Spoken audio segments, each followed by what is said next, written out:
የሻዕባን ወር 15ኛው ምሽት። ብስሚላህ አልሐምዱሊላህ ወሰላቱ ወሰላሙ ዓላ ረሱሊላህ።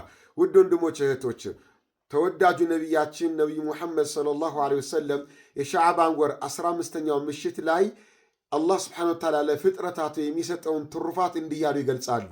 አላህ ስብሓነሁ ወተዓላ በሻዕባን ወር 15ኛው ምሽት ላይ ወደ ፍጥረታቱ ሁሉ ይመለከታል። ለሁሉም ፍጥረታቱ ወንጀላቸውን ይምራል፣ ሁለት ሰዎች ሲቀሩ አሉ። አንደኛ በአላህ ላይ የሚያጋራ የሚያሻርክ ሰው አሉ። ሁለተኛ ደግሞ የአላህ ባሪያዎች የሙስሊሞች ጥላቻ ያለው ሰው ሁለቱን አላህ አይምራቸውም አሉ። ስለዚህ ችኛዋ ምሽት ከመምጣቷ በፊት ከሽርክ ተወብተን ወደ አላህ ልንመለስ ይገባል። ከእርስ በርስም ጥላቻ ተውብተን ወደ አላህ ልንመለስ ይገባል። ይህ በእንዲህ እንዳለ በዚች 15ኛው ምሽት ላይ የሚደረግ ለየት ያለ ዒባዳም ሆነ ዱዓ ምንም ነገር አልተነገረኝ የለም።